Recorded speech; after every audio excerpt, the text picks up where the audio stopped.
मोठी बातमी लोकसभा निवडणुकीचे मतदान संपताच उपमुख्यमंत्री अजित पवार यांच्या अडचणीत वाढ होण्याची शक्यता आहे। त्यांच्याशी संबंधित जरंडेश्वर साखर कारखान्याची पुन्हा चौकशी सुरू करण्यात आली आहे। राज्याच्या लाचलुचपत विभाग अर्थात एसीबी कडून ही चौकशी सुरू करण्यात आली आहे।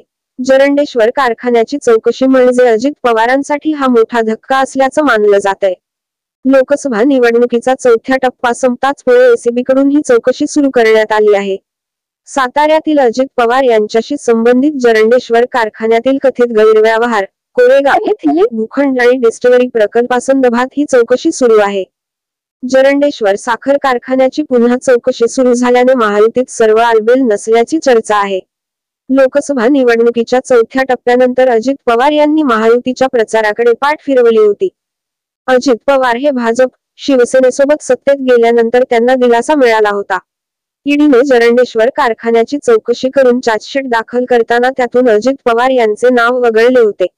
मात्र आता पुन्हा एसीबीने चौकशी सुरू केल्याने खळबळ उडाली आहे। जरंडेश्वर साखर कारखाना हा त्यावेळच्या आमदार शालिनीताई पाटील या चालवत होत्या।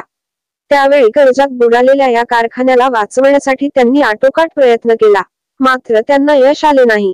अखेरीस हा कारखाना लिलाव प्रक्रियेत गेला आणि हा कारखाना गुरु कमोडिटी या प्रायव्हेट लिमिटेड कंपनीने लिलाव प्रक्रियेतून खरेदी केला। अजित पवार यांच्याशी संबंधित व्यक्तीने हा कारखाना घेतल्याची माहिती आहे। जरंडेश्वर लिलाव प्रक्रिया बोगस असल्याचा आरोप शालिनीताई पाटील यांनी केला होता। त्या अनुषंगाने त्यांनी न्यायालयाचे दरवाजे ठोठावले। हायकोर्टाने याबाबत गुन्हा दाखल करण्याचे आदेश दिल्यानंतर आर्थिक गुन्हे शाखा मुंबई यांच्याकडे गुन्हा दाखल करण्यात आला। त्यानंतर ईडीकडून या सर्व प्रकाराची चौकशी सुरू करण्यात आली।